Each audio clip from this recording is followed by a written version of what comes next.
Welcome back to the All Things Sports Podcast. I am your co-host, Small Town EP, straight out of Small Town Studios, Broward County, Florida. Stand up. I'm here joined by your host, the usual suspects, host and C-host, I guess you could call him in the upper left hand, straight out of the Upper West Side of New York City. We got that boy Leon Phelps himself, Heat and Five himself. Crazy. June, how you doing in New York, man? I'm good. Heat and five himself. I like that one. I like that one. I'm good, man. I'm And good. down at the Life is my fault, yeah. good. Nah, not to cut you off. Life has been good, so I'm well. Thank you. And at the bottom of the screen, your favorite Jets fan himself, half of Raven Productions. What's up, Kev? How you? What's going on, boys? Glad to be back. Glad to be on here today. The Football only one season's in no back. team member. Yes, sir. Yes, sir. The only one to know team in the chat right now. That's funny. Jets Yo, fan has entered the chat. we're just getting into week 2 of the NFL. We got what, Minnesota Philly live right now. Yep. Mm-hmm. Minnesota just made it a one-score game. Oh, see, I'm not gonna lie. This wasn't really a Thursday night football game I wanted to. I know we kind of breezed over it on Monday, but it wasn't really a Thursday night football game I was really interested in. I haven't paid attention to it. June, you've been watching the Miami game, right? Yeah, it was on. I tuned in when it was already like 41-0. I was out, so I got home around halftime of the Eagles game, and then around like 41-0 for the Hurricanes game. I got to see Chris Johnson Jr.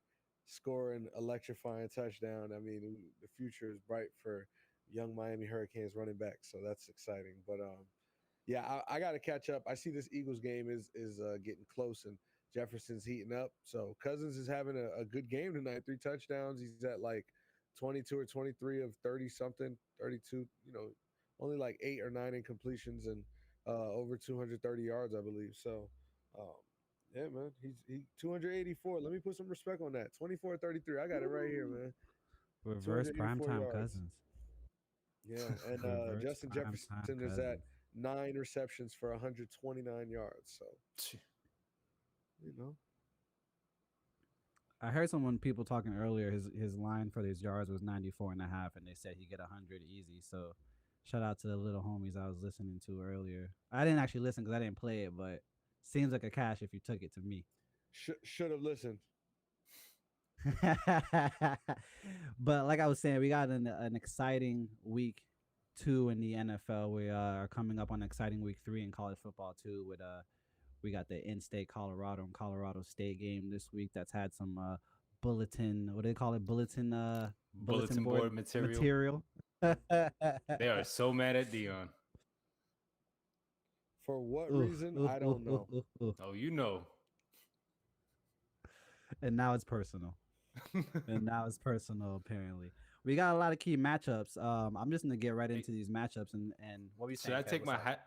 Should I take my hat off since I'm talking to adults? That's hilarious. Kev, we believe you have enough respect for us that you can dress however you like while you talk to us, bro. Thank you. While I you address appreciate us. Right. Oh man. But not like I was saying, we got and some exciting key matchups this week, along with some viewer questions that we got in earlier from the group chat. Shout out to the Locksmith group chat, the ATS and Friends group chat, everybody in there. That's Hell yeah. family, that's love. You know what I'm saying? They sent in some questions. Half the league is obviously undefeated. Well, yeah, I guess the game's not over. So half the league is still undefeated. The other half of the league is winless. And in that half of the league, we got 6 teams that are playing each other. We'll get into those battle of the 0-1s this week as well. But first, we'll get into these key matchups. You got any team you want to start with? Any matchup you want to start with, Jim? Yeah, let's talk about the Ravens. I'm big on the Ravens, man.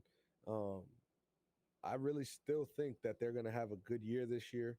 They play the Bengals week 2. That's gonna be tough for them because both offenses struggled. So I don't believe this AFC North is going to be just defensive and they're going to be, high scoring games. Nah, listen, this is a very offensive friendly division, and you're seeing teams struggle, and it's week 1, week 2. They'll get it down packed. Obviously, J.K. Dobbins going down for the Ravens for me is a big thing, and as far as me having them at number 1 in the AFC North and one of the best teams coming out of the AFC. Also, Lamar Jackson, I believe he can have a top 3 in the MVP race type season. Um, this does hurt it, but I've seen Lamar Jackson play well with kind of whoever's back there. Um, and also those running backs have also complemented and played well while one of them goes down. So with the addition of OBJ and him just getting kind of back into it, Zay Flowers is super excited. Rashad Bateman has speed on the outside. I'm excited for this offense, and for them to only have put up, I think it was like 170 yards. Lamar Jackson had very unimpressive performance, but it's promising to know that they're only going to get better. Granted, they did play the Texans, and rookie Will Anderson was able to get a lot of good stops, and he got a sack on Lamar, so that was pretty promising to see for them. But I want to see this offense get it going. They got a new offense coordinator, and this offense is supposed to be explosive. On the other side of that, for me personally, the Bengals, I mean, 82 passing yards, 56 rushing yards for Joe Mixon. Jamar Chase only had 39 receiving yards. Like, that's your big three as far as your passing, throwing, rushing. Um, and not rushing. Yeah, passing, throwing, and rushing. Receiving. Geez, that was hard to get out, Paul. But Woo! you have to imagine that it's going to go only up from here, for both teams. So this is a big game. They're at an early point of the season where they're not all figured out yet, and one of the teams is going to have to take advantage of the other one so that they can get an early kind of lead on that AFC North race. Kev, what about you, bro? What you think about that game? Yeah, I think you said it well. I do think a lot of the week 1, especially for Baltimore, you look at Lamar, he hasn't played a game since what, week 12, 13 of last year. When did he go out last year? He missed It was pretty early, yeah, yeah, like 7 games or so. he missed the last few games of the season, and then he missed enough for Tyler Huntley to be a Pro Bowl reserve. So Right. he missed that part. So that was his first game back. Odell, obviously his first game back after some time. Mark Andrews misses the game. So there's gonna be Dobbins goes out. Dobbins looked great until he got hurt. So you see those that obviously affected them. So I do think the offense eventually will get rolling once everybody gets their feet back under them and things like that, and everybody catches their gets back into football shape. And same thing with Cincinnati. Cincinnati's Burrow coming off the calf injury. Not ideal weather, not an ideal defense to face in that Yeah. situation. So, yeah, I think both teams will bounce back. I'm interested to see what it looks like this week. T. Higgins had nothing, like absolutely nothing going on, which is crazy. Like nothing, right? Nothing, nothing, not a catch. Not a Uh, damn thing. And so I think he'll probably be more involved. You hope he's more involved, especially if you drafted him in fantasy football. You hope he's more involved this week. But Oh, that but was yeah. personal. But That's funny. I told you he had nothing, right? But yeah, so You'd know. I think it's gonna be like you said. I don't think it's gonna be strictly defense in this division. I think we are gonna see Yeah. a little bit more offense in this game than we saw in week 1 for both teams. Yeah, that's what I'm expecting. Like you guys were saying, Joe Burrow coming off an 82 yards performance. I mean, we saw that offensive line last year struggle in Cincinnati, as we did the year before, and they averaged just over 2 sacks a game, or sacks allowed, I should say. That offensive line. They gave up 2 this past week. I'm not saying that's horrible. It's obviously not good. It's week 1, like Kev was saying. They're gonna have to tighten up and get their legs under them. And that Cleveland defense You is want to for move real. on? That Cleveland defense is for real. Before we do, my fault. My No, you fault. My good. fault. My fault. I know we're gonna move on. They are Myles Garrett and Denzel Ward once were the pillars on the defense, and it was like something that made noise every week throughout the league where it's shut down outside and one of the sides you're getting rushed, every single snap. So it's slowly getting back to that. And I really hope that they stay healthy because, they got Jeremiah Korowusu. I'm probably bumming the name, and I no disrespect because he's an athlete, but they've got a lot of talent on that defense. Greg Newsome as well. So Let's get to the Seahawks heading over to Detroit. Kev, I'm gonna start with you. What do you like about this game? What are you looking forward to it? What do you not like? What are you not looking forward to watching about this one? Yeah, I told you about the Rams, right?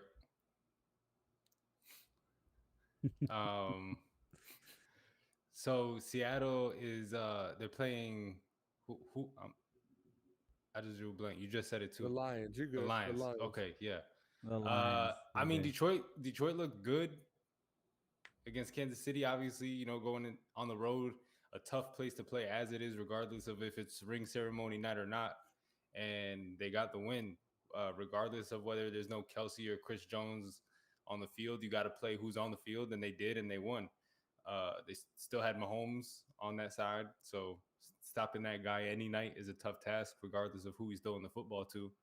And I think they showed their toughness. Now they get to go home and play a team that looked maybe overwhelmed on Sunday in Seattle. Not really. I expected a lot more from the Seattle offense. I didn't expect the Rams, especially once Cup went out. I know I said, I thought that they would bounce back this year, but obviously once Cup went out, you would think I thought at least Seattle was going to take that week one game, but offense just didn't get it going. Kenneth Walker had a decent game, but I think they're going to look for more out of Kenneth Walker if they're going to do anything on offense. I think he's a big part of what they want to do. And him being able to have those big games will allow things to open back up for Geno and the Tyler Lockett's. And also, obviously, when Jackson Smith and Jigba does get back, we'll see if that offense, takes another step forward. But for now, they've got what they've got, and it didn't look good against LA. Yeah, That's true. I Jim, what think do you you think? also, I think you also got to look at Geno Smith in that wide receiver group. Getting 112 yards is pitiful. I mean, we're talking about Joe Burrow just now with 82 yards, and after signing 275 million is even more nuts. But I mean, Geno Smith. I was talking to EP about this the other night. We were having a conversation, and I was just like, as happy as I am for Geno Smith as far as like his career revivement and finding a home in Seattle, getting paid after having a great season last year. Seattle was in an interesting spot last year where they played very good with their quarterback. There was quarterbacks coming out of college, and they had the 7th overall pick of the draft. So like they could have, made a trade and got up to top 5 and made a pick. Because clearly, teams were willing to trade out of that top 5 slot. Now, they were like, you know what? We liked what we saw from Geno. He's a veteran. He's gonna, we have a team that can compete seriously. I don't see it. That's part of the reason it's confusing to me. But they see it that way, and they're like, we got a quarterback that's competent and understands our offense and can get us to where we need to go. Fair, because he showed last year that they can when they're rolling. I don't know necessarily if that was the best move for their future and for what they're really trying to do with their quarterback position. It seems more like a band-aid that they gave you kind of deserve this contract because you really did play well. But did they have to do that and also kind of set back their future now, depending on if Geno Smith is going to even be able to play up to his last year standard? I'm not too sure. So hopefully Geno Smith bounces back this week. They're playing a good defense. I mean, this team held Kansas City, obviously, without Travis Kelce to only 20 points and the hands of Kadarius Toney's assistants as well. But, hey, that's how the game went. And Patrick Mahomes had less than 250 passing yards, and he also threw an interception. Again, thankful for Toney's hands are the Detroit Lions defense. But, I'm gonna be interested to see how the running game goes for each side. These are two teams that pride themselves on running the ball, and they have uh, exciting backs. Kenneth Walker came in last year and really just tore up the league. And then this year, Jahmyr Gibbs, we hope to see more of him. But they also have a David Montgomery in Detroit, who's a veteran who knows how to get upfield, get the yards north and south, and put a shoulder pad down. So it's a prideful game this week. One team is trying to set the tone for their season this year. Home opener, 2-0. Let's go, Detroit Lions. And then you got on the other end a team that can't really afford to go 0-2, in the scenario that they're in with their division and them trying to make it out of the NFC. So that's what I'm going to be looking forward to, a competitive, prideful game. Two teams really needing this win right here. And also, I think Detroit with that running back duo that you mentioned with Gibbs and Montgomery, I've always loved David Montgomery as a runner, and I just think Chicago. I'm so glad he's out of Chicago because I don't feel like they ever utilized him correctly. And now that he's in Detroit and you got him and Gibbs, that's a nice little tandem that you got. He's a good back. Yeah.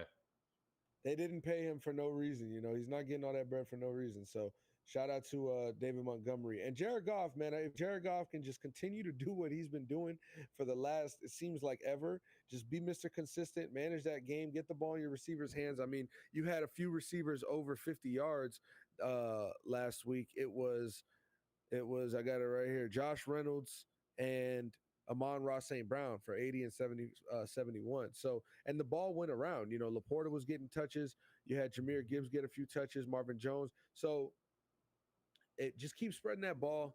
And we're going to see how that Seattle Seahawks defense, can hold up against them.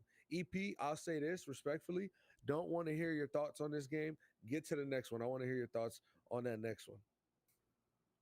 That's funny. I'm still gonna give you some thoughts. Geno Smith hasn't had a game that bad since 2021, and he only played 4 games that season. So coming off the worst game of his career, I know you said that we were having that conversation. I'm hoping that he bounces back, but the reason I don't think because CJ Gardner Johnson told everybody to buy blue ski masks for the game, and that Detroit Lion Arena is going to be mischievous is what I will say. Make sure hide your kids, hide your wife. Because the reporter is saying that he mentioned this and then blue ski mask went just viral. Gone. Fuck it. Viral. Amazon Viral. sold out on Amazon. Sold out. Sold out on Amazon. All right, so we're going to get to the game that June wanted me to get to. This is going to be the Kansas City Chiefs coming down here to good old Jacksonville and playing the Jaguars in the AFC Divisional. I don't know what it's called. Do they even need a name for that stadium? Let's be honest. Oh,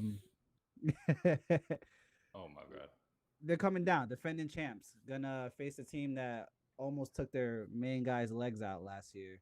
How do I feel about this matchup? I mean, I think it's important. I think it sets a tone. I don't think we'll lose. Chris Jones is back. So I think that's really going to be the difference maker, the incentive that we've given him. Just honestly, it's not even like we just give him more cash to give him more cash. We're making him work for the cash, and I'm sure that it's worked that. He ain't going to mind. Word to Floyd Mayweather. All work, easy work. All right. All work, easy work, baby. But I think it's definitely a pivotal game. It's not to be taken lightly. This is a team that we saw in the playoffs last year already. This is a guy by the name of Trevor Lawrence who, I mean, I know June's high on him. June loves watching him. I think he's impressive. I think he has an arm, but I don't think it's good enough for the defendant. And you know what? And June, I was thinking about something the other day. I've always been a humble fan, and this year I'm not going to be a humble fan no more. I think I've decided that I'm going to talk my shit because I'm a defending champion this year. So this is definitely a pivotal game. We don't want to start 0-2, and like I said, we just sized people in the playoffs last year, and they're not going to come out and just lay down to a defending champs. They're going to get up. They're going to play for this. So I think it's important. I think, again, like I said last week, real quick, I'm going to take the Monday, risk. our run game has to show up. I'm gonna take the risk, and I'm only gonna do it for a quick second because I really don't want to get in trouble. That's Oh it. man. That's it. Please, that's all, Drake. That's all. You Nah, already get. Listen, he's gonna Drake take has that. He's gotten gonna take the one episode down. episode. He's gotten one taken down already. This was in 2018. God's plan.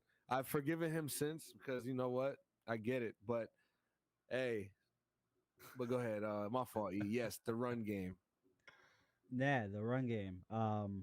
Suspect, man. And our defense is gonna have to make up for it if we haven't figured it out in these last couple of days. It's specifically what the schemes are gonna be, who our number one's gonna be. I'm not saying that we need a number one, but it would definitely be a little more impactful and helpful if we could kind of designate a solid number 1A and number 1B. That's how I feel about it. Yeah.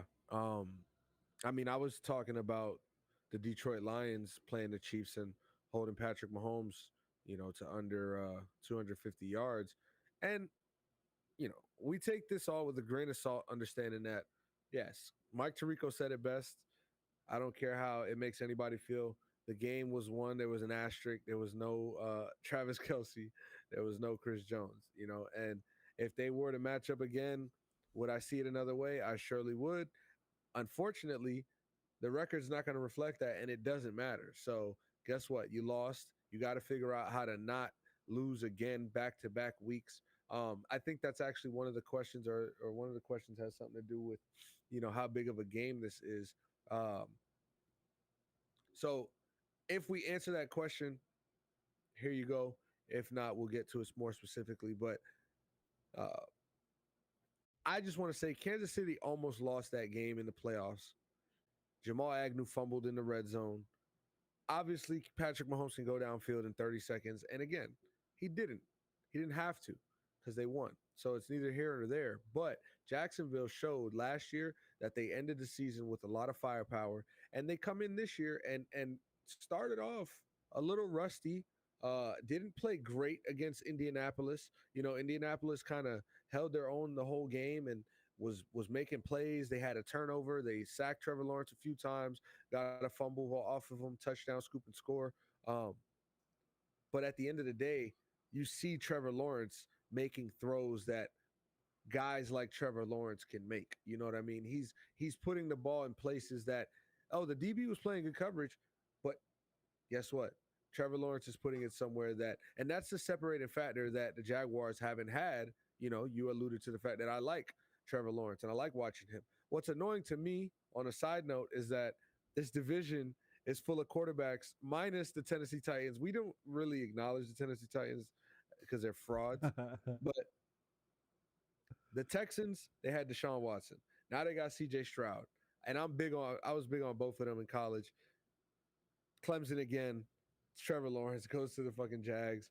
Like, I mean, if that's my torture for having Peyton Manning all the years and then Andrew Luck and now I get Anthony Richardson, I'll take it. But it's going to be a fun division to watch these quarterbacks grow up in for the next, hopefully, 10 to 12 years, if not more. Back to what I was saying, Trevor Lawrence is exceptional. And we're going to start to see that week in and week out. He's still going to make mistakes. The league is still growing on him. But Calvin Ridley, I have to shout him out. Coming off of a suspension, back 100 yards in his first game and a touchdown. You would have never thought he left. You would have thought last year he took to only keep getting better. It's going to be a lot of pressure on the defensive backs of the Chiefs to kind of contain him. And they got Evan Ingram as well. Zay Jones is over there. And Trevor Lawrence knows how to fit that ball. So, pause. So,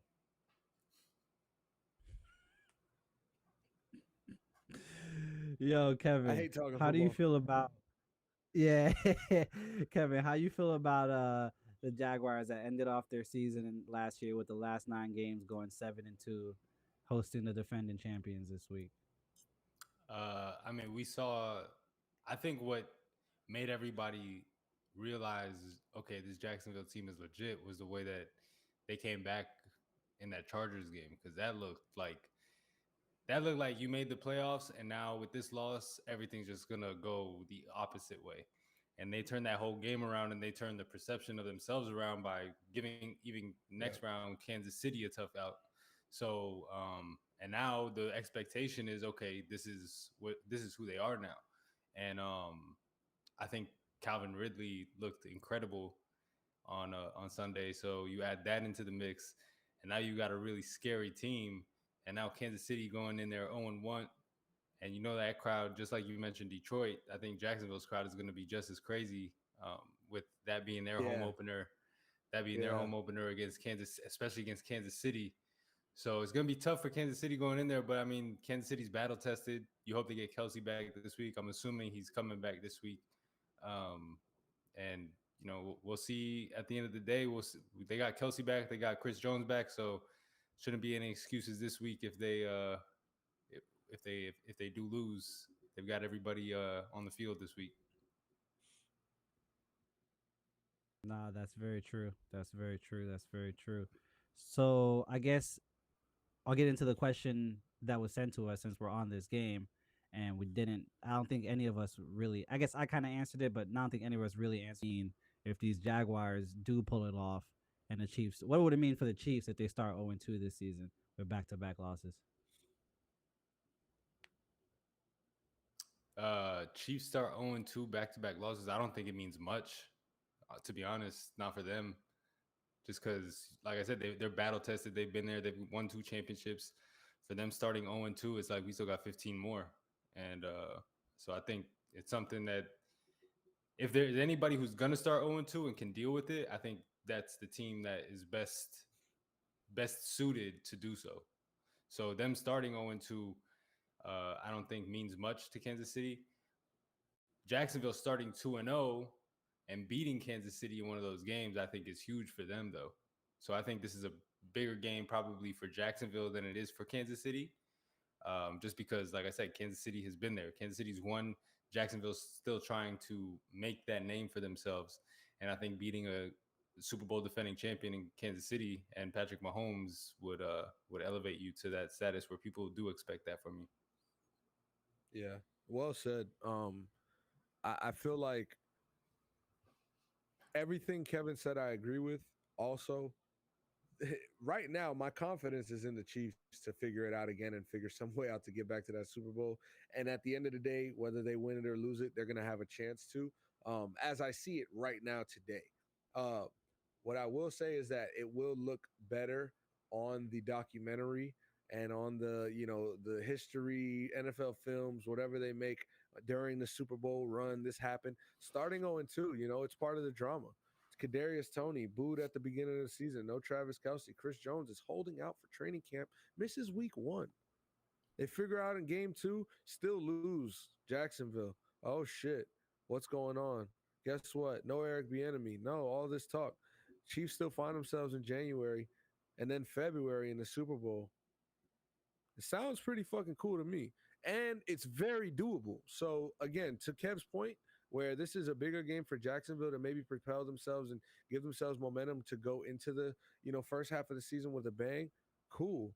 But I don't think the Chiefs losing and going 0-2 is too much to worry about. Now, 0-3 next week, is where we would ask that question, I believe, if the Chiefs were to lose versus Jacksonville. Then it's like, hey, not many teams make the playoffs going 0-3. And not to say I still think they'd miss them. That's that. And just for those that aren't aware, I'll quickly before we move on to the next game, I'll quickly go over the re-up that we gave Chris Jones. Heavily incentive based. He gets $1 million for 35% playing time, $1 million for 50% playing time, in addition to the already million for 35% playing time. Or he can choose the 1.25 million for 10 sacks, 500,000 for 15 sacks, and an additional to the 1.25 million for 10 sacks. $1 million if he's selected as a first-team All-Pro and the Chiefs play in the Super Bowl. $2 million if he wins Defensive Player of the Year and the Chiefs win the Super Bowl, along with a little raise in his pay. So as I mentioned, very heavily incentivized for him to go ball out and run it back with us. Really, Super excited about Yeah. that. Let's go on. We'll keep it down in the south, not too far, but a couple hundred miles away. We're gonna travel to the Dome, where the Packers are traveling from Lambeau Field to play the Falcons. June, how you feeling about this one? Well,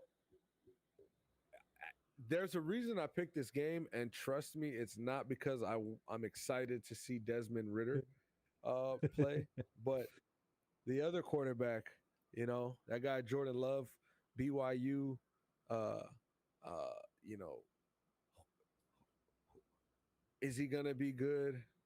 And correct me if I'm wrong. Was it BYU? I think it was I feel Nevada. like I kind of sorry, Nevada. It was Zach Wilson Zach's was the BYU. BYU. Sorry, it Yeah. was the blue and white. Kev being here as a Jets fan, I just got some BYU energy in me. Thought of the mascot and all that. But anyways, Jordan Love had to sit. You know what I mean? Few years and behind Aaron Rodgers. Is he gonna be good? Is he even good enough to play in this league? Is he a starting quarterback? Does he have Aaron Rodgers?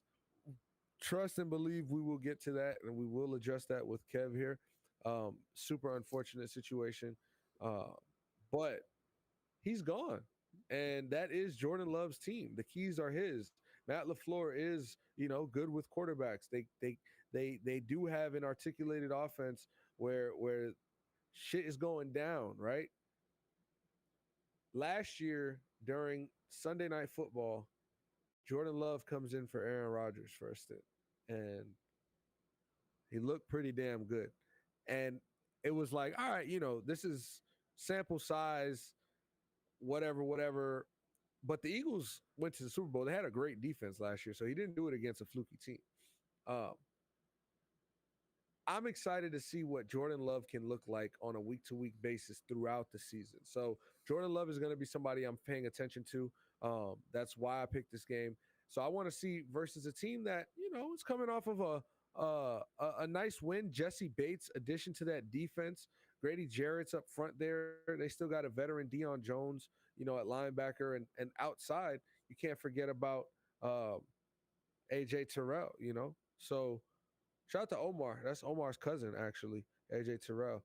Um, but Atlanta has some guys over there and can make it tough for Jordan Love in Green Bay. And for Jordan Love to come out versus the Bears, who strengthened up their defense, got bigger on the line, got some linebackers out there. Cornerbacks are growing with the team. They still got Bo Jack. Jordan Love went for 245. And he threw for 3 touchdowns, only got sacked 1 time, and had the highest quarterback rating of 123. So that's the only thing I'm really looking forward to in this game. Yeah. And if you look at some of the plays he made, Jordan Love, I mean, it was good quarterbacking. Like, I think the first touchdown he threw, he went through like his first 2 reads, they weren't there, and then he went to his third read and found him for the touchdown. So it's little things like that, like when the guy's making his first start in that situation, that especially, I think that was his first drive, the first offensive drive. I think it was the 3rd down play, and he ended with that touchdown pass. Plays like that, when you're watching the quarterback being able to go through reads and not make this throw, not make this throw. Okay, this guy's open, and he hits him for a touchdown. Those are big things those are encouraging signs that you want to see. Yeah, and obviously sitting 3 years that he had sitting under Aaron Rodgers. You can 2021, yeah. same 2020. Tua draft, right? Tua, or the year after? Was it the year after or the same year? No, it was might have been the Tua draft. Yeah, I think Might have it been the was Tua Tua draft. draft. So this is year 4 for him. 3 years sitting under Rodgers. I mean, they keep doing it in Green Bay, right? Rodgers had 2-3 years under Favre. Yeah. All right, time to go. Rodgers then Love sits 2-3 years under Rodgers. All right, time to go. Let's get this guy in. So, I mean, they're doing it the right way. We'll see if Love keeps it up. But yeah, I agree, because I mean, that Atlanta team is full of skill positions. If you could get somebody who could throw him the football, but apparently that's the last thing that they're waiting to add to their team. But I will say, if they can get Caleb, that becomes very dangerous there. I love the shirt. Yo, real quick, shout out to Ev, man. We got Ev in the green room here. He's not on screen. He's in our screen. We see him. Not yet. We can talk to him. So he's not on screen, but we do got his audio, and I believe his audio is a full go for the live listeners. So um, this kind of works out here because this is kind of cool here. Ev's kind of just chiming in from like the heavens, um, but we We'll that get you is up true here. too. We'll get you up here in a We second. will definitely. He got the Austin We gotta 316 shirt on too. before we let Kev get out of here, we gotta talk to him about the Jets. But just give us a moment. We cooling right now. I wanted to finish up on the Atlanta Falcons and Green Bay. Jordan Love. There was one play, Kev. I don't know if you saw it. One of these throws that he kind of threw off the back foot and just slung it, and it looked like Aaron Rodgers. Like I'm telling you, Jordan Love, he's gonna have a good season. If Aaron Jones, that's another big thing. He's got a hamstring right now. He might not even play because him and Christian Watson haven't practiced this week. So that's something to look out for. And obviously Jordan Love without Aaron Jones and Christian Watson, you can't expect the best. But without Christian Watson and Aaron Jones going down late, he was able to still get almost 300 yards and 3 touchdowns. So I'm also excited to see a rookie Bijan Robinson shine for my fantasy football squad and do it for the running backs. Coming out the draft trying to prove a point for themselves. Still, you know what I'm saying? Yeah, Bijan might be one Facts, of the best facts. backs in the league already, to be honest. I know that I was critical earlier this week, and then June, you sent me the video. I was critical on Kyle Pitts and his performance, and then you sent me the video of him actually. He's doing his job. So I gotta retract certain statements that I made earlier this week. He's doing his job. My Sure. man's is wide open, and he's actually not even like complaining about being wide open and not getting the ball ever. Yeah. So I'm gonna retract those comments. I apologize, Mr. Pitts. I wasn't familiar with your work. Shout out to Kyle Pitts. Um, Shout out to Kyle Pitts for having a boy on the way, man. That was a pretty cool and wholesome video that he posted. I don't know if y'all saw it with his wife and all that. So shout out to him, man. Kev, any last words before we get you up out of here?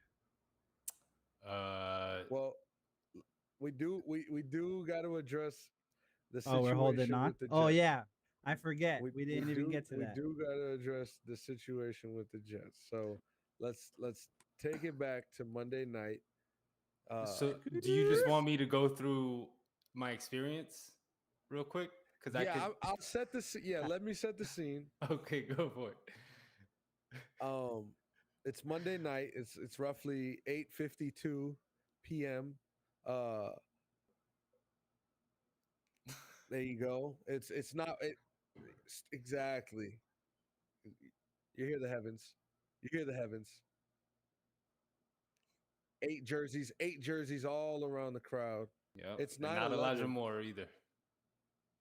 Not Elijah Moore. I'm sure there were some Elijah Moore eights. They definitely were. in support of Aaron Rodgers. The lights are bright as ever.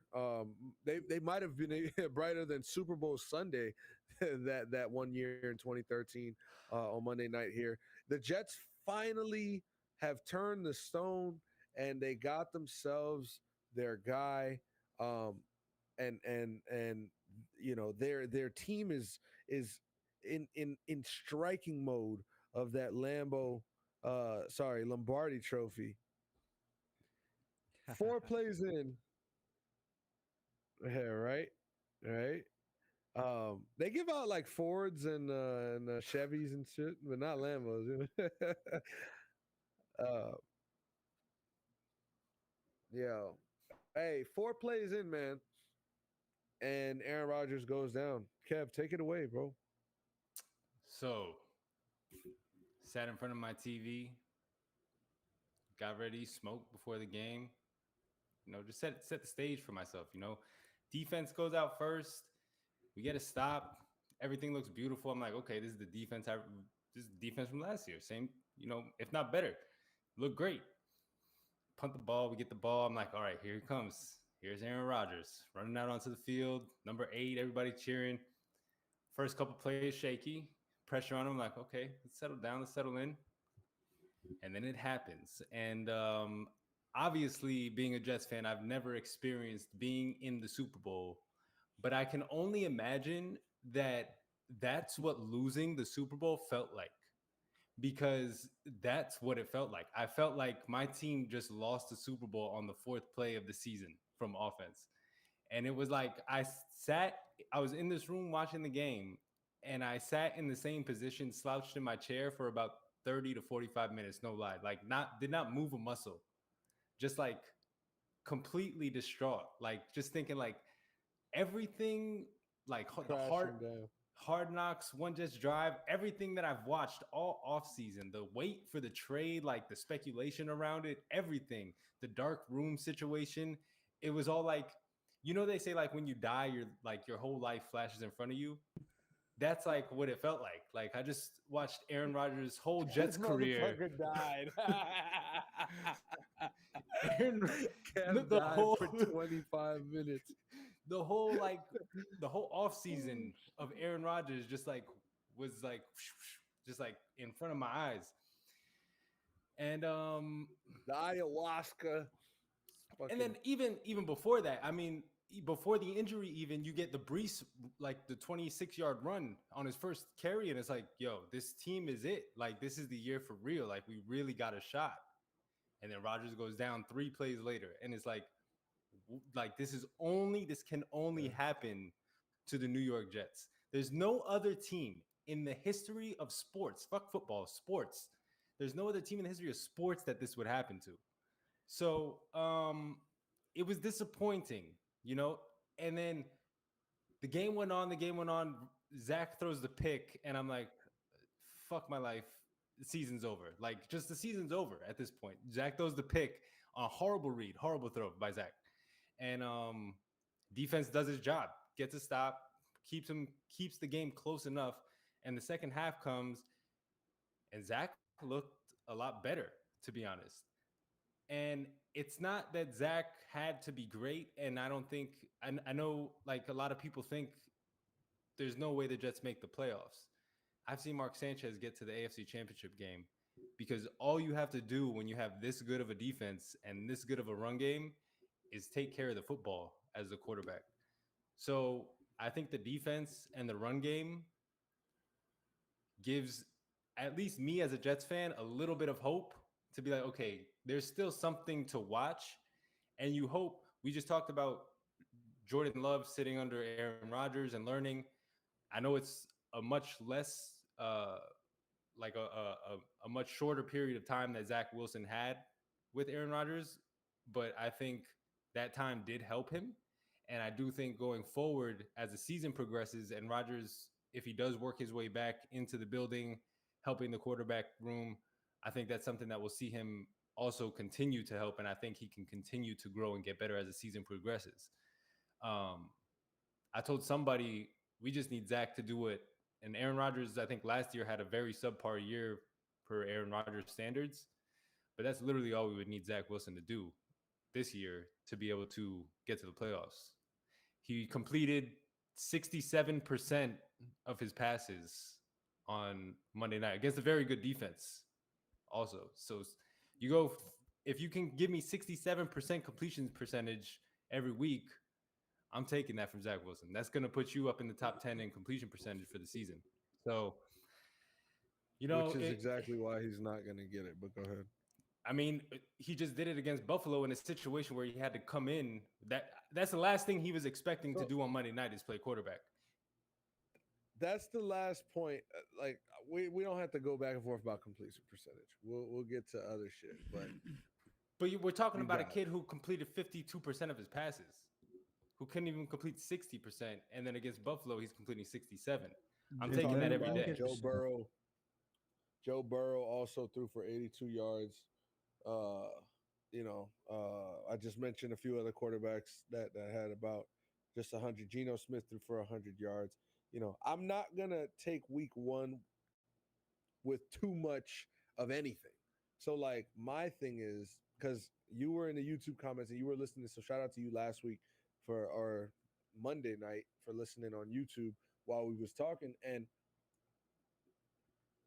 I was saying that I do think the Jets season is over, and I'll stand on that. And like if they prove me wrong, I'm not gonna be like mad about it. I'd be happy that the Jets can find their success still. Like I was excited to watch them all season, and I'm not saying like, "Ha, your quarterback's down, now it's over." It's more so like, "Fuck, Aaron Rodgers went down. The Jets season is over." And yes, your defense is elite. Yes, you do have a lethal I would say a potentially lethal running game. Um, Zach Wilson, like you said, he just got to be pretty good. He just got to be pretty good. I don't think Zach Wilson is a pretty good quarterback. Your defense got 4 turnovers from Josh Allen. So those opportunities aren't going to come as often every week. If you make a mistake like that interception he had, which again I said it on Monday, you just said it, and I'm going to say it again, was a horrible decision. That's who Zach Wilson is, and that's the Zach Wilson that we know, and that's the one that I'm going to be familiar with until Zach Wilson proves for a 3 to 4 more week span that listen. I have learned from Aaron Rodgers. I have learned in the meetings. I have gotten better in progressions. If he shows me that, I have no problem saying, yo, Zach Wilson is fucking balling. Like last year, I sat in front of you and told you Daniel Jones wasn't the fucking guy. And I was totally wrong last year. And I was cool with it. And hey, if I'm wrong again, I'm wrong again. But I haven't seen from Zach Wilson is not even Mark Sanchez, bro. Mark Sanchez knew how to take care of the ball. You know what I'm saying? And you know that. And he in the knew playoffs, how to come playoff time, he did. Okay. He was a turnover machine Okay. in the regular season. Okay. I would like to see how many interceptions he threw in 2009 when he got to the AFC Championship. And if it's less than 12, I'm going to hold on to that. I don't know if it was less than 12. I could be off, bro. I could be off, bro. We're going to find out. Y'all didn't even throw the ball enough for him to throw goddamn 12 interceptions. No, I'm just kidding. I know y'all did. What year was it? 09? First 2 years. All right. Wait, so it was 2010 though, right? That y'all went to the AFC Championship? Both years. Yeah. 09 and 10. 11 and 5. Oh, okay. So okay. So in 09, he threw 20 interceptions. Yes, that's what I'm saying. But in 2010, he threw 13 in 2010. So I get what you're saying. But if it's a new league, man. Hey, look, man, I'm no, if Zach Wilson throws 20 interceptions, we got no shot. We're not making the playoffs. We're looking at the draft. We're looking at drafting a quarterback in the top 10. But if he can limit those turnovers and get us to the playoffs, like you just saw, Sanchez threw 20 interceptions in the regular season. I think he threw one that postseason in 3 games, getting to the AFC Championship. Playoff football is different. When you rely on your defense and your run game, and you can possess the ball for 35 to 40 minutes a game and keep the other defense on the field and tire them out, and you got the run game to keep your defense, which is elite, off the field and give them enough energy to get back on the field at a better, and give them a better put them in a better position, then that's really what it takes. And this Jets team can be in that position. It does come down to the quarterbacking. Obviously, I'd feel 100 times better with Aaron Rodgers under center, but we're not in that situation. I know a lot of people are saying like go get Colt McCoy, which fine if he wants to come and be a backup, but I don't think you bring Colt McCoy in and he's going to learn a whole new offense that he's never been a part of, or a whole new system. So I think Zach's your best choice right now, and Tim Boyle's the other quarterback that has experience in Hackett's system. Chad Henne's another guy, but he just retired. I think that he might, like, he's interesting, but I don't think he's coming back. None of that, bro. None of that. And then I mean, the Zach only is the guy. Yeah, no, I'm saying as anybody who's coming in is coming in as a backup, and I think they'd rather them have experience in the system. Right. I told somebody like that Bortles, I think right? Okay. I told somebody actually that I think Rippon would be the guy that they sign, but he just signed with the Rams because of the whole Stetson Bennett situation. So, but the Jets did try to sign him off the Rams practice squad the Rams ended up signing him to their 53 instead. So now they're back to looking for another guy to bring in, but I do think it's going to be somebody with ties to Hackett, or at least somebody who's familiar with somewhat of the system that he's got going on. Yeah, I mean, you got to imagine it's going to be tough for Nathaniel Hackett as a coach to have done all the like One Just Drive and Hard Knocks and all the shit you see on social media. Hackett's like actually installing game plan lingo, getting Aaron Rodgers familiar with his offense, and now he's got to kind of dumb it down and do it again with Zach Wilson, and then he's looking for a backup that he'd have to teach that to as well in the easiest lingo. And so, yes, I understand why he would want to have somebody that's already familiar and tied to him. But nonetheless, yeah, I think Zach's the guy until he's not. And I don't think he's going to have a horrible season. I'm not saying that. Like, this is a tough NFL league to win in, and you guys are in a tough division with good offenses and defenses on both sides of the field. So it's just going to be a gauntlet that I don't think he has enough for this year. And these next 2 weeks are going to say a lot, because you got Dallas this week, which is a great defense. We saw what they did to the Giants. And then next week, he can overcome some demons by beating the Patriots. So, I mean, these next 2 weeks, they're going to... All right. Them demons, my fault. Them demons, they fight. They fight. That Patriots game was unforgiving. Yeah. So, yeah, I mean, he's got... But I'll tell you what, if the Jets are 3-0 after 3 weeks, we could do a show every day. If you want to talk about it.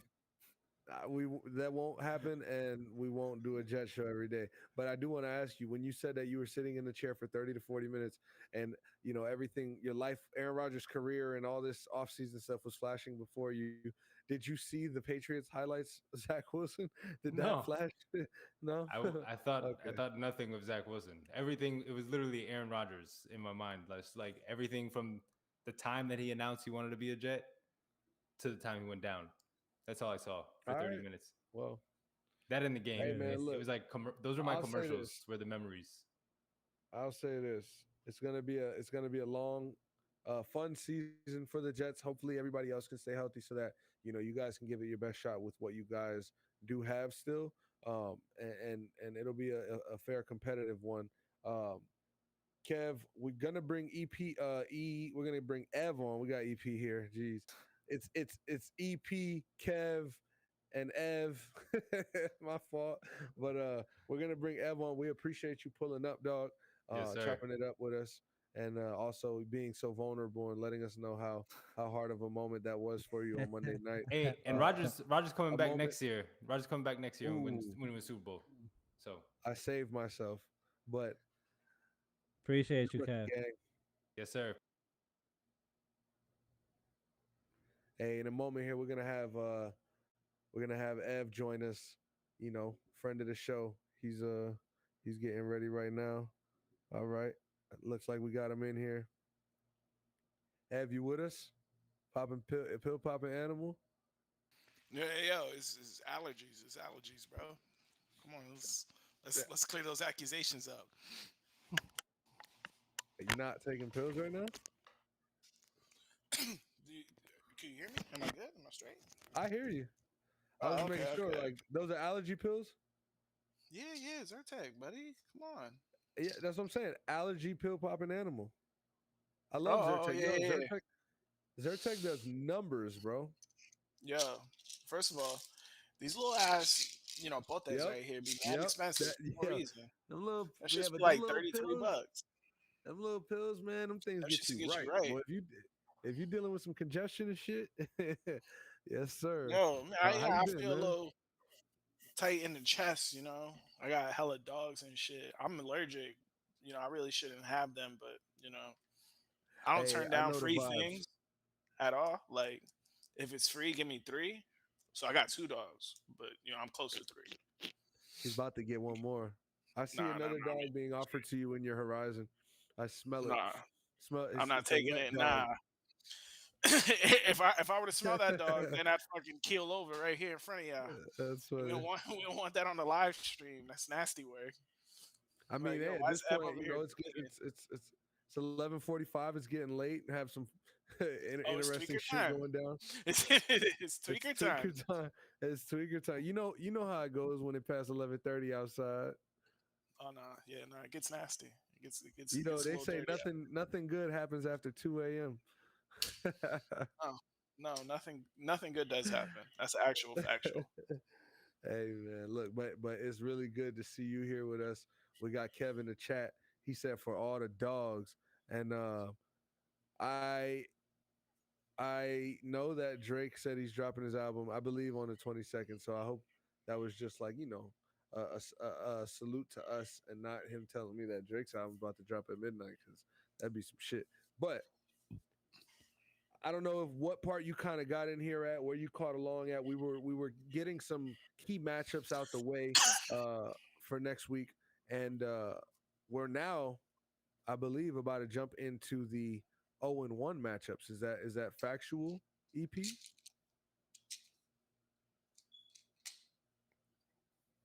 I don't hear EP.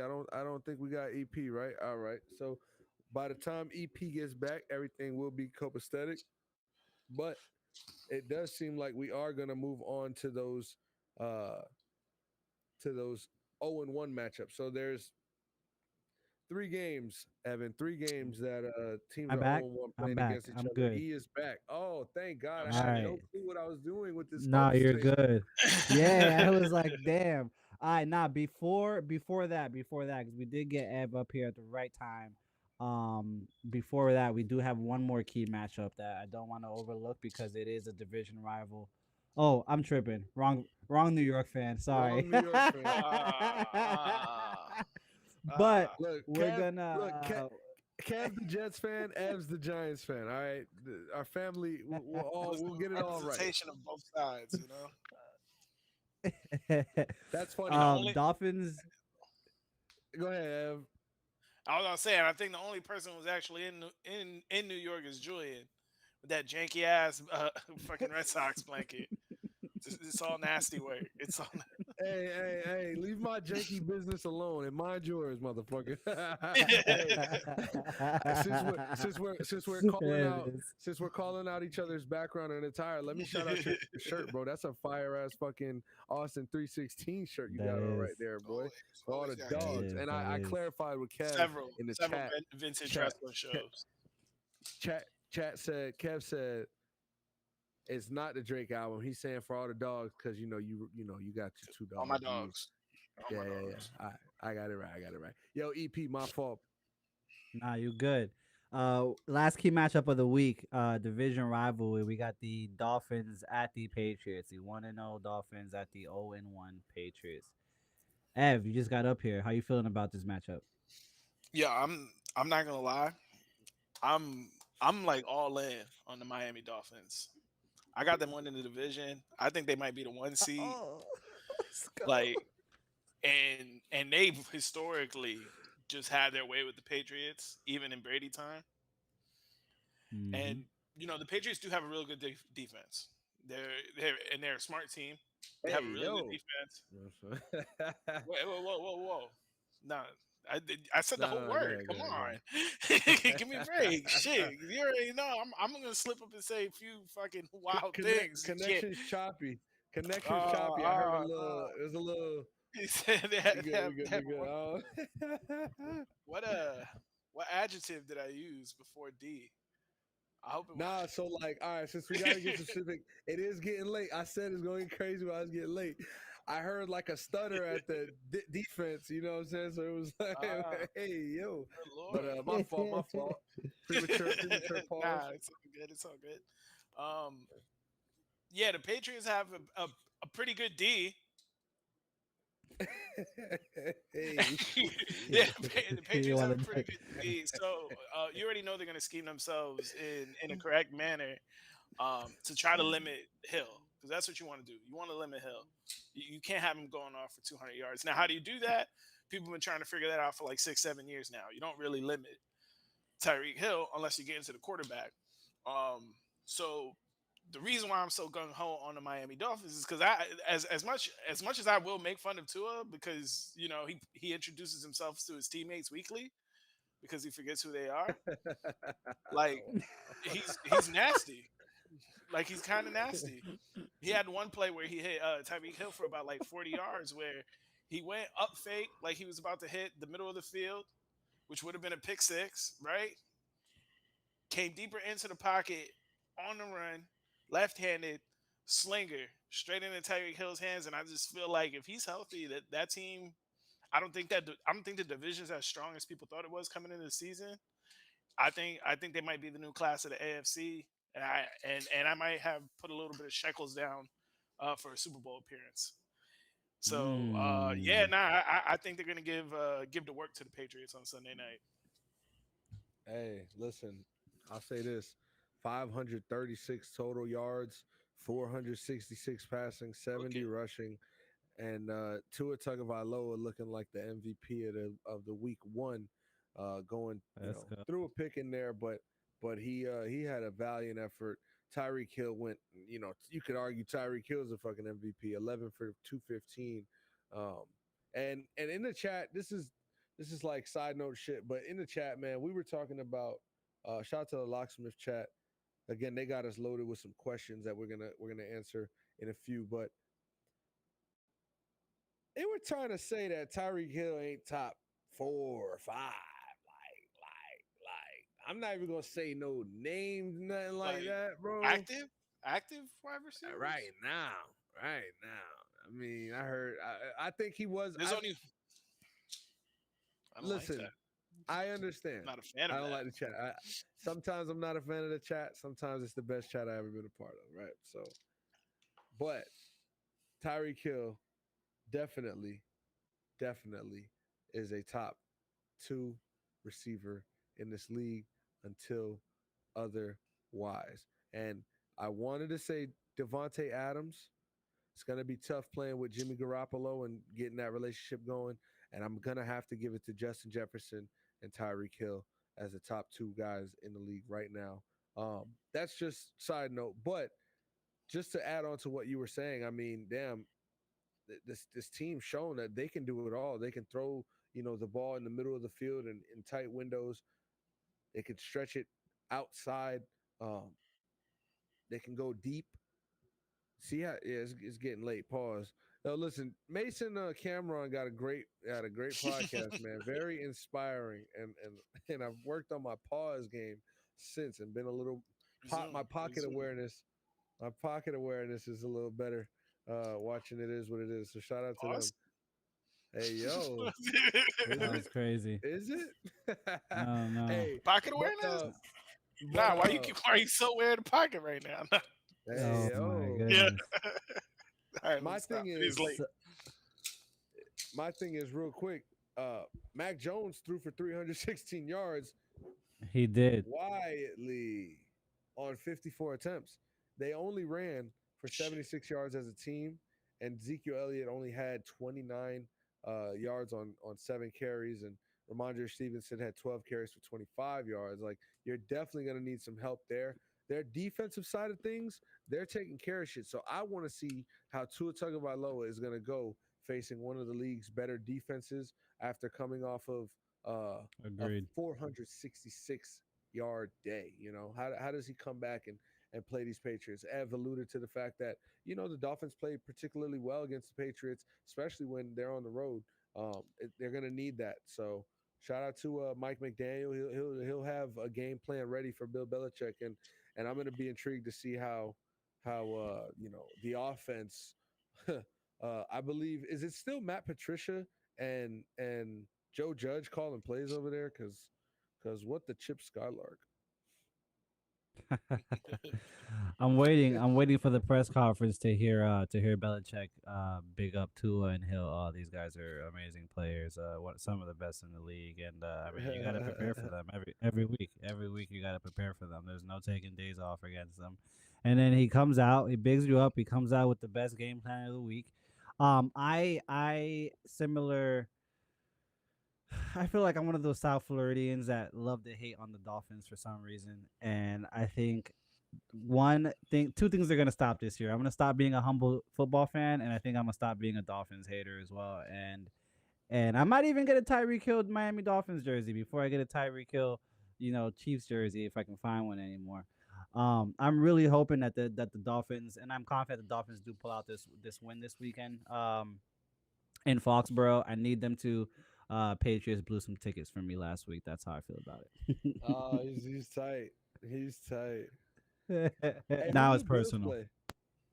Now it's personal. Bills play That's the the Raiders. title of the episode. They play the Raiders. Facts. That's gonna be They the do title play of the this Raiders. episode. Now it's personal, and we're also gonna bring that topic up. What's going on in Colorado versus that little fake rivalry? But It is. Dolphins We got. Patriots. Who you guys got? I got Dolphins. I I don't got know what I the got line is. I can Dolphins check on the in a line. landslide. The line. Landslide.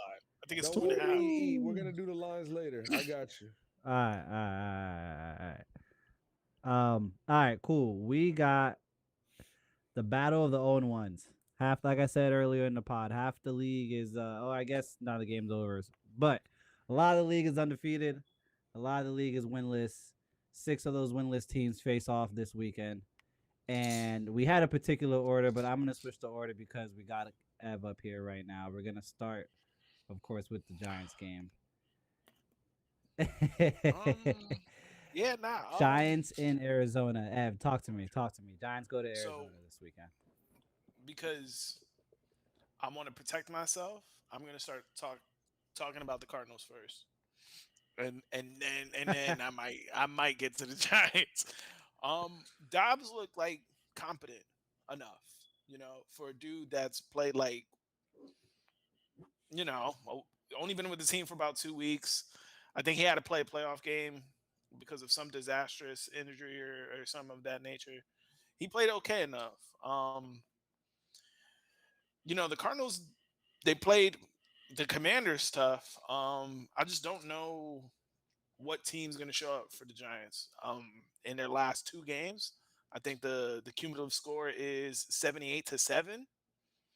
Um, if you count the playoff loss against the Eagles, um, they're not a very talented team. There's not a lot of talent on this Giants team, and they were able to make up with that disparity last year. With the new head coach coming in, a whole new game plan, and after a while that'll catch up to you. It's X's and O's, but it's pros versus Joes, and it's just not enough high end talent on the Giants. So with that being the case, me believing that there's not that much high end talent on the Giants, like I can't confidently say that they could beat a team like the Arizona Cardinals, no matter how horrible they may be. Uh, so 0-2 start for the Giants it would be less than ideal. After that, they'd have the 49ers on a short week on a Thursday night game. Mhm. And then you're staring down the barrel 0-3, and you already have the Eagles and Cowboys in the same division as you. Eagles are 2-0 already. Season might be, it might get early late for the Giants. So, and they're on the road. So it's a game that they absolutely have to pull out. So it's going to have to go back to, all right, could Dayball be the magic man that he was last year and cook up enough to beat the Cardinals on the road? And if he can't, unfortunately, the Giants are going to bed early this season, and then I'll have to. My favorite team will then be my fantasy team. Oh man, I hear what you're saying, and last year with Dable, I think it was a culture change, and there was a lot of great energy, new coach, new regime. We're doing things a new way. There was a confidence in the guys, and they showed that they are a playoff team. They do have talent on the team, and they can win games. But this year, it's not about new coach pulling up in a blue Ford truck or whatever the case is, and every day in the building feels like a new day. Like this is teams in the NFL know what you're gonna do, right? They're ready for you. You're not the new guy in town anymore. Daniel Jones got paid. What are we going to do now? How are we going to play better than we played last year? Because again, you mentioned that playoff loss to the Eagles. It wasn't just bad, it was embarrassing. So Absolutely. we didn't forget. We didn't forget. And to come out 0-2 would be pretty crazy. Facing 0-3 versus a Super Bowl contending 49ers, 49ers team. 4-day rest. So you really, really want to see uh, this Giants team come out and honestly, I know you're a fan and you don't want to disappoint yourself and to get your hopes up. You want to see this Giants team spank the Arizona Cardinals, and they should. They don't have all the top end talent on all the skilled positions, and that's okay. They've got a fast, electric defense. They've got playmakers on offense like Saquon. Daniel Jones is athletic and doesn't make the worst decisions. Can they block for him? I think that'll be a help. You know what I'm saying? Yeah. They're also not going to have to face Micah Parsons, so that'll probably help a whole lot too with the blocking situation. No, serious, serious. So, I do think the Giants come out with this one victorious and get their 1-1 because you know it, they can't afford to go 0-3. No, you can't go. You can't go 0-3 if you're going to count the 49ers game as a loss already. But they have to find a way to make big plays. Like it's a team with Saquon Barkley that for some reason never breaks big plays. Never. I mean, think of the last time the Giants had a 40-yard play or a 50-yard play. Was it Daniel Jones and he slipped and tripped at the 10? It was probably when he busted his fucking face. So it's something that's got to change. Yo, No, he just unlocked a memory I forgot that I had. Motherfucker stumbled like field day. Like remember you was racing when you were a little kid trying to impress the girls, and you looked to the right to see if your crush was watching you run, and you missed a step. Oh no! Yeah, that was the last big play from the Giants. So they were able to manufacture wins, with a lot of singles, smart base running, bunts, things of that nature. But you got to start getting some doubles, triples, and home runs if you want to win at a real level. If you want to actually be a threat, if you want to open up your playbook in the way it needs to, there has to be some sort of downfield threat or big play threat that just doesn't exist with the Giants at all and hasn't for years. Yeah. You guys drafted Jalen Hyatt, right? Last year it was Kadarius Toney. He wasn't used properly. You got him out of there for good reason. He didn't play. It was a mixture of. I think it was a mixture of both. He came in and would be like, "Yo, my hamstring hurts. Yeah, I'm not practicing today. You don't practice, you don't play, buddy. What's up?" Yeah. That's fair. That's fair. Jalen Hyatt seems to have embraced the love that he's gotten in through training camp. He switched to number 13 because he feels like he is that primetime exciting type player. And I think he is as well. So you guys got to get him some looks. He's going to be the guy to help stretch that offense out. And Saquon, finding him in space more. And he was very much workhorse running back last year and did a lot for your team. So I'll give him that.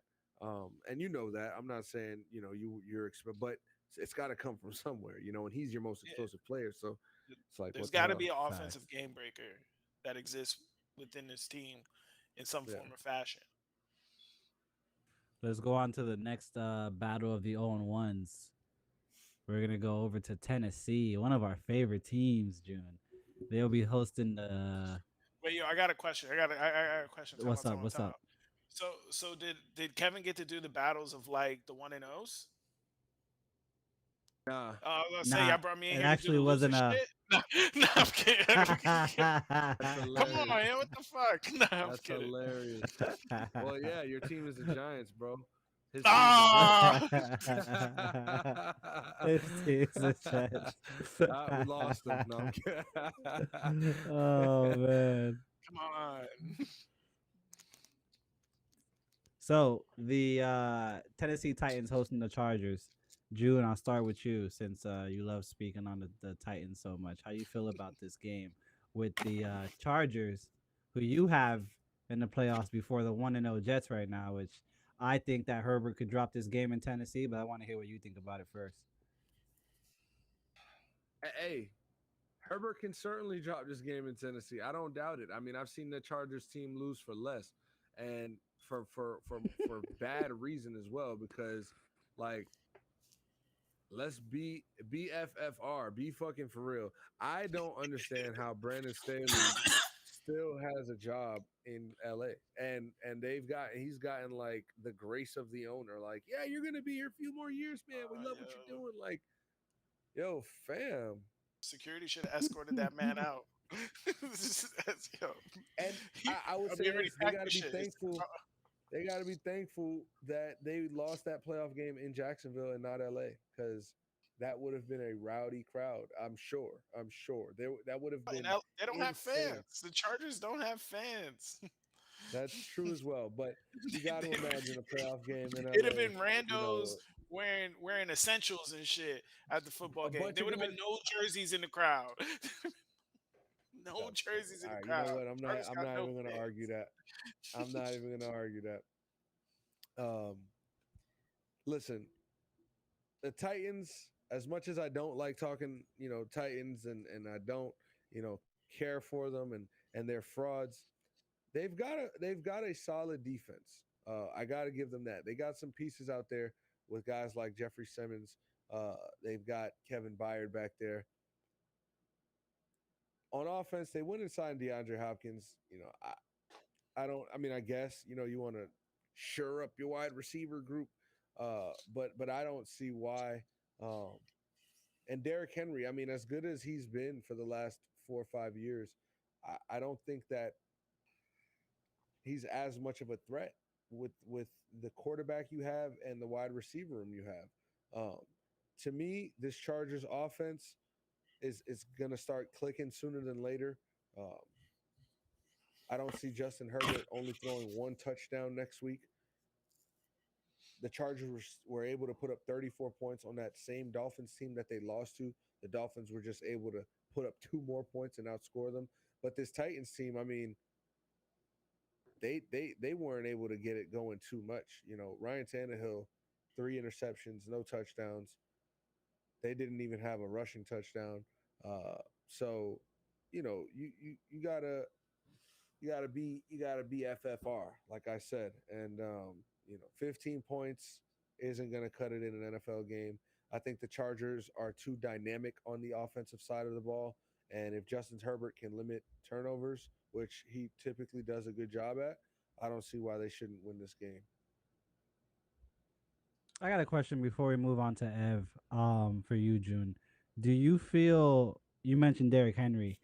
Do you feel like teams have kind of been able to successfully scheme around him, or do you think that it's really quarterback play and teams are just figuring out other ways to beat the Titans? Yeah, I don't think it's much more so on Derrick Henry than it is them not being able to have an explosive offense or push that ball downfield consistently.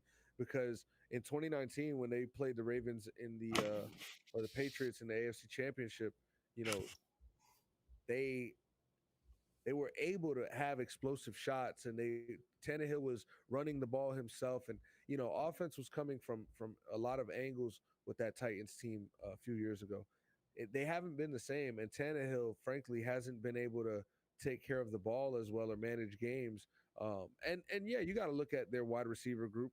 Treylon Burks is a good draft pick, and he's young and also missed time during his rookie season because he got hurt, but outside of that, that's why they went and signed DeAndre Hopkins because they ain't nothing cracking over there.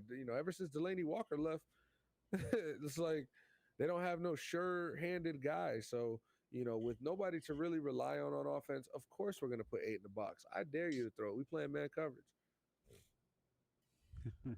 Ev, how you feeling about this matchup this week? It's a stupid game. It's such a stupid game.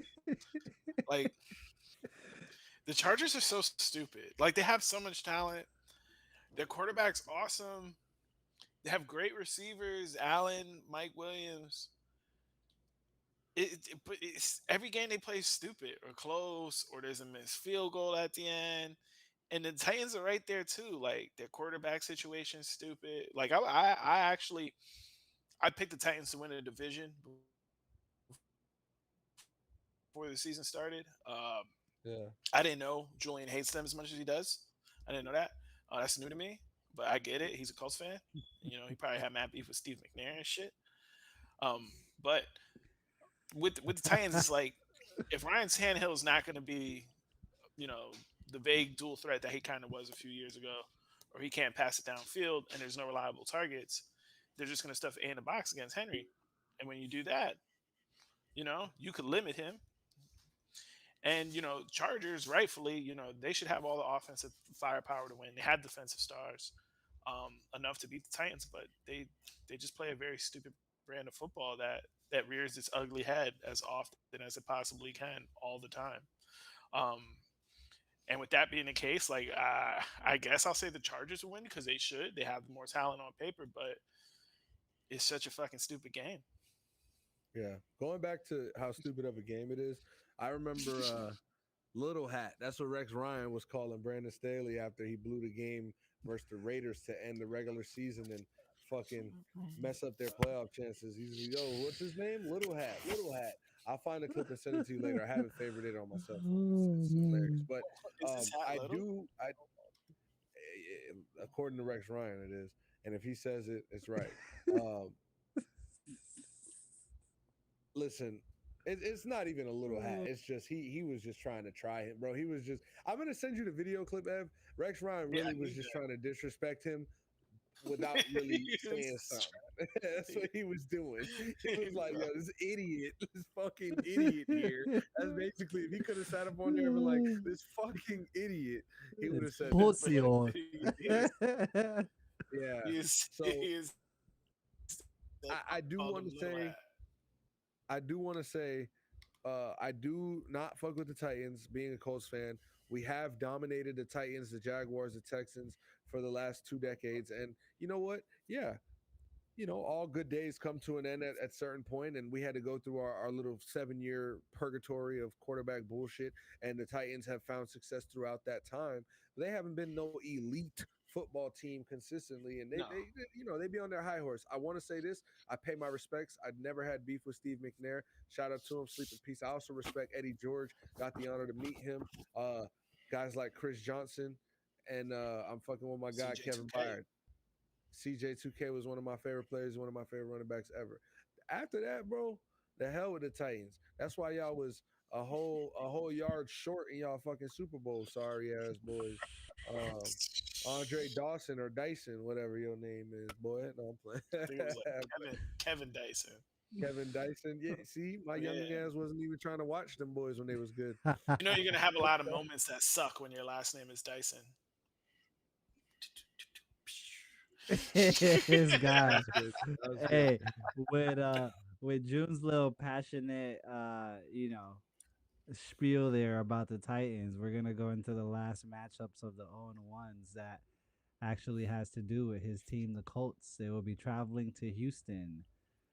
In my opinion, I thought you would have said what you said about the last game about this game, Ed, but I want to hear what you got to say about this Colts at Texans before June. Um, I wouldn't say this was stupid just because there's intrigue. You got two rookie quarterbacks facing off against each other. One of them is going to get their first career win. So it's about what did we see from either one of them in week one.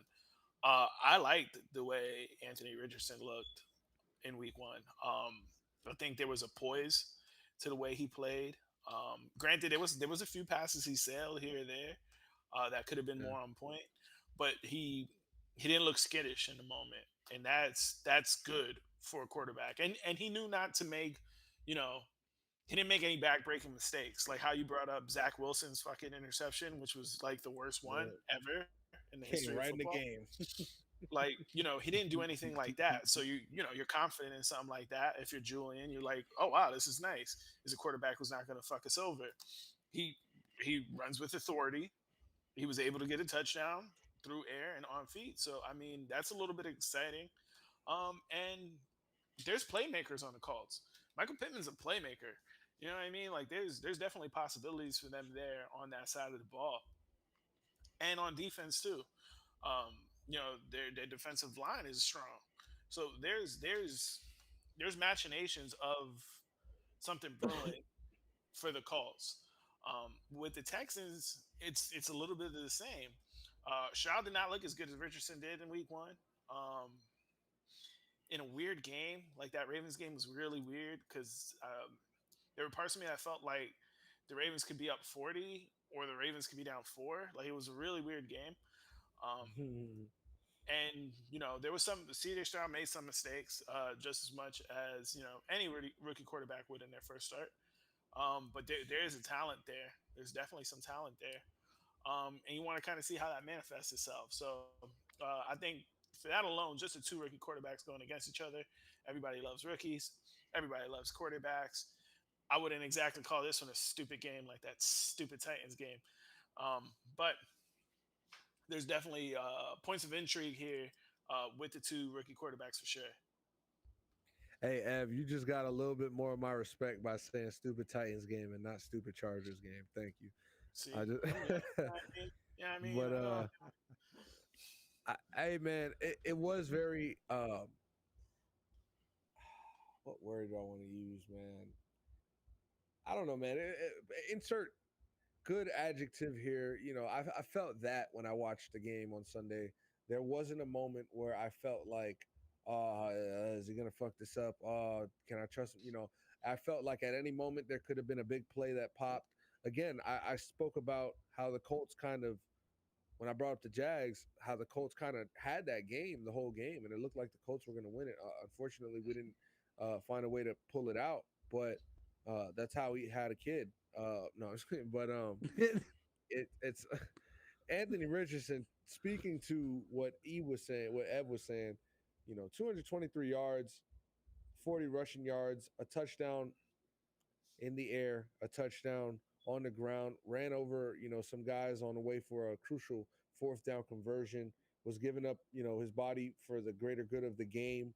And that's not going to always be what we want to see as Colts fans or, you know, NFL fans that enjoy watching exciting players like him. But, you know, sometimes you're going to have to do that. And I would rather have a 6'4", 250-pound quarterback who can go and get me 4 or 5 yards on the ground when he can't get it through the air.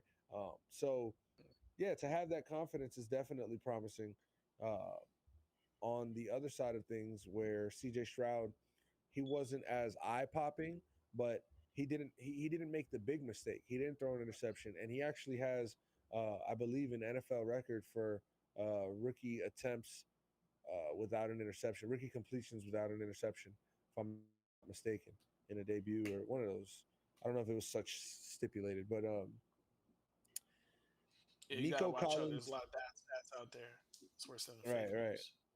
Nico Collins is going to have to be CJ Stroud's best friend um, on Sunday. But going back to like what you were saying about the Giants, this Texans team doesn't have, you know, that guy, somebody that can just pop Hmm. and electrify something real quick. So it's going to be a learning curve for CJ Stroud and a long season, and until they get some extra help back there. But I do want to go back to the Colts side of things and shout out to Zaire Franklin, our starting linebacker. He registered 17 tackles. He was all over the field, and he made a very key play where he punched out the ball. Trevor Lawrence basically, we got a we got two forced fumbles on one play, and we scored on that fumble because Trevor Lawrence got sacked. DeForest Buckner forced the fumble. Travis Etienne picks it up, doesn't know if it's live or not, and just stands there. Zaire Franklin comes and punches it out. DeForest Buckner scoops and scores it, and it was like a turning point in the game. I thought we won the game at that point.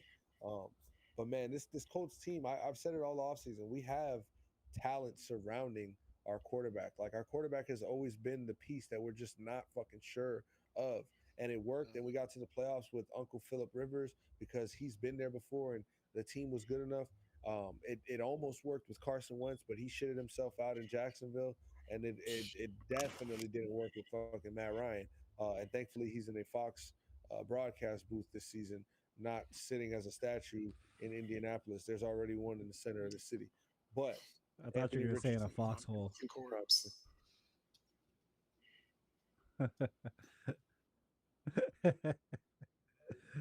Oh man. I got the Hey, Colts. so I well, yeah, I was gonna say we'll get into a couple of listener questions. The first one will directly correlate with this game. Ev, who you got winning their first career game this week between Colts and Texans? Um, I got the Colts.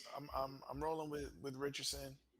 I think he came into the season as the biggest project out of the three quarterbacks drafted that early. I think that's a super fair statement. And he's seen the most poise, the most control. Even kind of like the weird thing you saw him kind of doing. There was a video of him talking to like the the lineman. The guy running, working the flags, and that's the kind of character stuff you want to see from a quarterback, like someone who could kind of light up a room a little bit. So if he has that ability, I think that'll go a far way for the Colts. And I think that shows itself, and he gets his first win today. Well, not today, Sunday. Word. I got Colts too. I think y'all bounce back. I'm high on you guys as well. So I think the Colts bounce back. Shout out to DeForest Buckner, one of my favorite defensive players. Hey, shout out to you for saying that. I got Colts as well. Obviously, I already said that, but I do think Anthony Richardson throws for multiple touchdowns this week. I think we're going to get much better play from our wide receivers. Michael Pittman had 97 yards, but he did have like a long screen that he took. Wasn't able to get much going after that. Josh Downs, our rookie, I want to see him get more involved. And Alec Pierce, man, second-year player who has the size and the speed. Got to get better separation. Got to get his hands and catch the ball when he can. So I'm going to be excited to see him versus Derek Stingley over there is a good corner, you know. So somebody's going to have their hands full on the offensive side of the ball for us, trying to get open. But and Jalen Petrie back there as a Petrie as a safety. But outside of that, man, we got to make it happen. You know, we got to protect the quarterback. Will Anderson is a top 5 pick as well, just like CJ Stroud. We're going to be excited to see him, and hopefully he's not too much of an impact on this game. So I got Colts. Love it. Love it. Ev, I'll direct this one at you. And I think that we are getting up into the hour and a half mark at this point. So I'm going to direct this one to you. I'm not sure who sent this one. I saw it in the group chat earlier. I actually like the question. It's about Mr. Tua Tunga Vailoa. Not turned the ball over, my fault. Why do people? I don't know if we lost June there or if he just died laughing, but we'll wait for him to get back. Ev, why do you think people keep overlooking Tua, Ev? I think his early seasons in the NFL, the mistakes look bad. Um, Not to kind of like correlate it directly, but if you remember, like when the world first found out James Harden was a bad defender, like the defensive highlights were like bad. You know what I mean? It was like, what the fuck is this guy doing? I think Tua had a lot of that in his early years in the NFL, and and then he'd have injuries, and then he'd get benched. A lot of it was the coaching that was previously with him didn't kind of galvanize him in the way that they needed to. So he's not as trusted as a name as the other guys he was drafted with. Joe Burrow, Justin Herbert. So I think with that being the case, his mistakes looking real bad early in his career. I think it takes a little bit of time to kind of wash that away. So that's why he probably doesn't get the respect that he deserves. But since Mike McDaniel's come in, since they got in Tyreek Hill, like his numbers have been off the charts because it's not just Tyreek Hill who's putting up crazy receiving numbers. It's Jaden Waddle right next to him. So it's not showing an over dependency on his number one target. The ball does get spread out. Mike Gesicki, he gets touchdown receptions as well. He's been able to show his mettle over the last season, and starting off with this season, week 1, it's just, can he keep his head from bouncing off the motherfucking AstroTurf? That's it. Like, can he do that? Like, can he not get concussed? And if he doesn't get concussed and he's able to remember all his plays and all his teammates' names, I think they're going to be in a good place and in a good spot. But that's probably why he has such a hard time kind of getting over in the eyes of, the normal NFL viewers, because his early mistakes were really fucking bad. And then he has question mark injuries over the top of it. So he's not a trusted brand yet, though there's a pretty good sample of him being an awesome quarterback at times. I think that was well said. I don't want to add on to that. I like that answer. Minus the jokes, but hey, would you? Hey, would you guys put them as the most exciting team coming off of week 1, or do you guys have somebody else in mind for the most exciting team? Because I have one that's probably gonna shock you guys, but I'd like to hear y'all's first. You said most exciting team after week 1? Most exciting team in the NFL coming off the first week, which is kind of a tough question because it is 1 week, but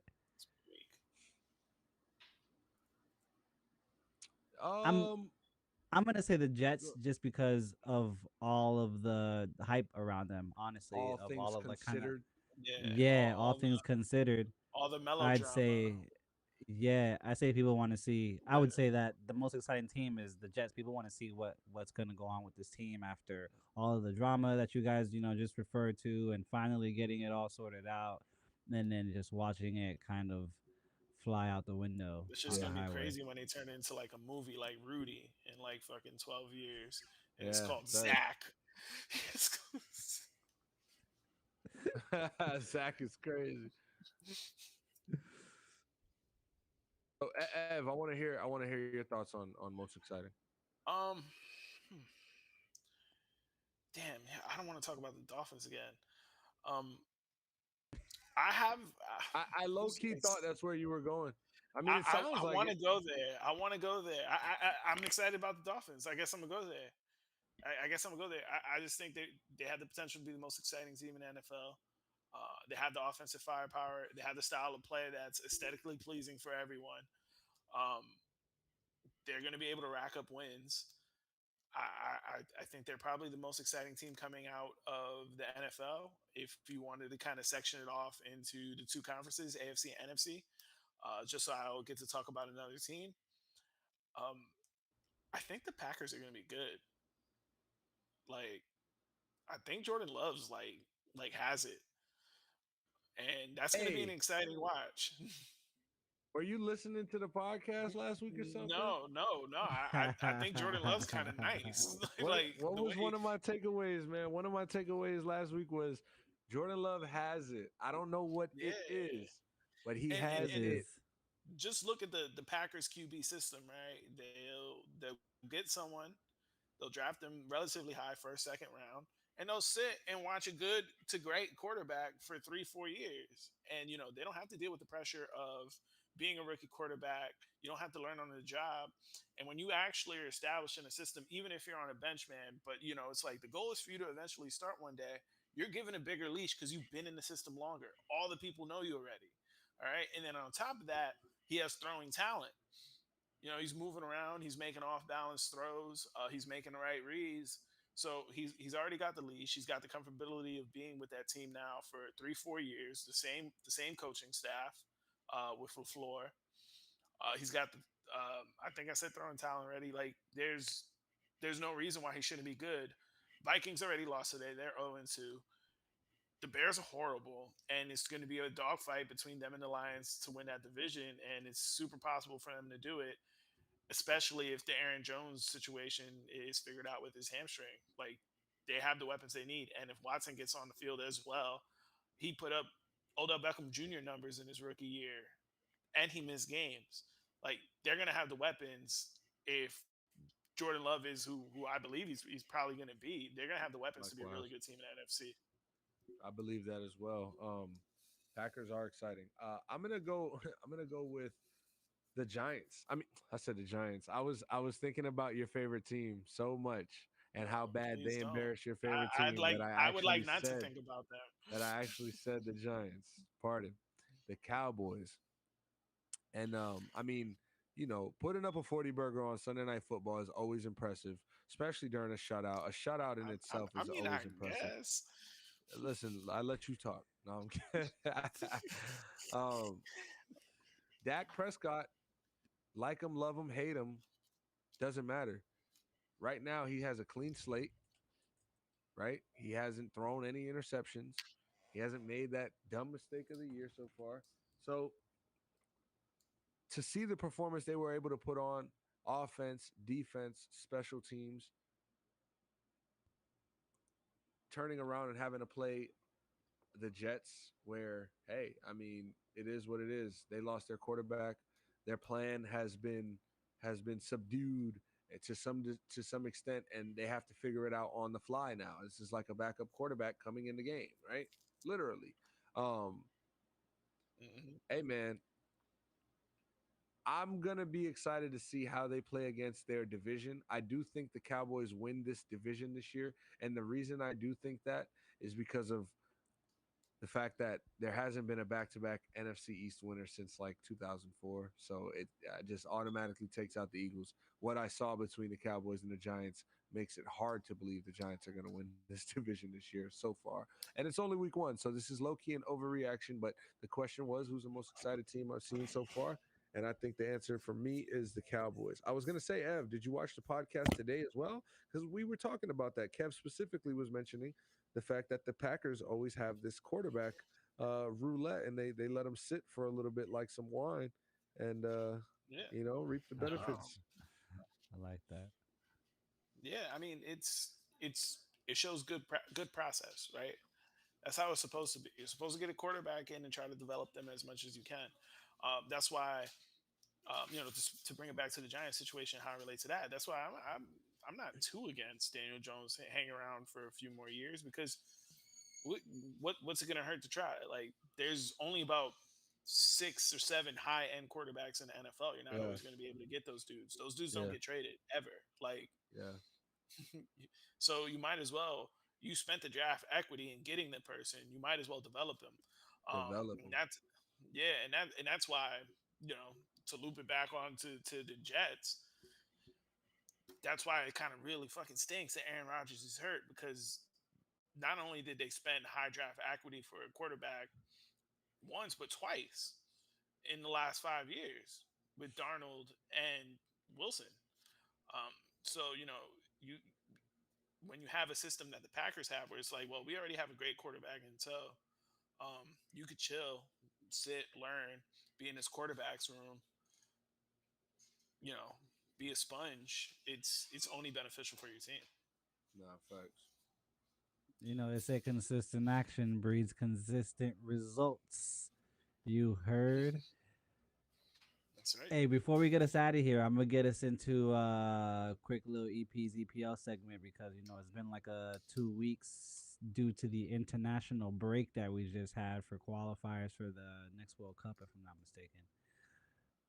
Big weekend, exciting weekend. I'm gonna go over probably majority Saturday games because that's the biggest slate.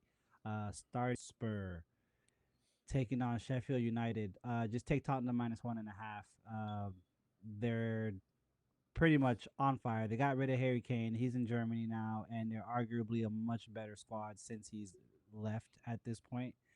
Son had a hat trick recently, so I'm looking for Son to go off. You could take the over in the game, but I think that Tottenham wins 2 to 3 goals, regardless of whether they had a bunch of people just coming back from international I'll play. parlay everything Uh, you're saying right yeah, Sheffield United is just not a good now. I'll team. do it right And now. listen, typically I wouldn't say take the run line, take the -1.5 or those who don't know, for Tottenham to win by 2 or more goals. Fresh off an international break, when you have a lot of players coming back to England from wherever they've been playing for their respective countries, it could mean fatigue and things like that. But when you look at the starting 11 that Tottenham's probably going to bring out, it, it's just way better and way it's going to be too overwhelming for Sheffield United to even try to withstand. And then my other favorite game, excuse me, this weekend is going to be the Aston Villa hosting. Just take the over. Aston Villa is strictly a pure scoring machine. It's what they've given all their money towards, all their training towards, all their schemes towards. They just score, they score, they score, but that also leaves them very vulnerable on the counter attack. So I do see a high scoring game. There's gonna be, I mean, it's an exciting weekend to come back to. You got Manchester United at home against Brighton. You got Manchester City going to West Ham. They should take care of business there. You got a Newcastle United team who's 1-0-3 right now, and a lot of people, they also do have. Oh, before I forget, Champions League starts this coming week, so it's a tricky week to cap. So I'm only gonna give you really those two plays, but I think it's gonna be an exciting week in football. I'm not even gonna go over the Germany and the Italian. Speaking of Italy, Monday's episode, I won't be here, but because that's where I'll be. Mm. Next week Thursday, I'll be more than likely be back, but I'll be in Florence for that episode. We're gonna work that out. But yeah. We'll get into that. You guys got any Yes, last words sir. before we wrap this episode up? Ev, or Ev? Yeah, Ev. Any closing Um, thoughts? only closing thought is, just be careful gambling. Over the weekend. Be careful what you say about Deion Sanders. That's Let's it. Those are my go. only two. Be careful gambling, and be careful what you say about the man Deion Sanders. Don't talk about prime time unless you want to be on prime time. You feel me? That's it. heard you. I'll get us out of here with Go Canes 3-0. You know, Bethune Cookman was light work as we knew. Again, I'll be All work. happy to say easy work. The Hurricanes definitely have been taking care of business and in the way that we want them to. So it's promising for what we've seen so far. Um, we've got Temple next Saturday, so look to go 4-0, and you get Georgia Tech. So you look to go 5-0 by the time you see UNC. Crib. Right. So listen, man, if we can do that, I mean, Clemson to me was going to be one of the tougher games, if not that UNC game. But that Clemson game is looking more like food and food and food. I don't want to get too much marbles in one basket or eggs in one basket, whatever the case is. But right now we're 3-0, looking to go 4-0 next Saturday at 3:30 at Temple. Uh, Super excited. Go Canes! It's a great day to be a Cane. We won today versus Bethune, and also thank you. Thank you for listening. Appreciate y'all. Hey, I'm sorry. I got to do one more thing. Fun. Before we get out of here. Big shout out to that boy HD.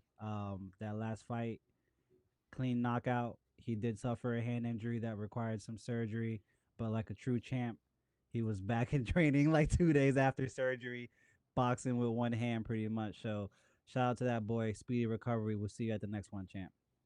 Bless up, bless up. Yeah, man.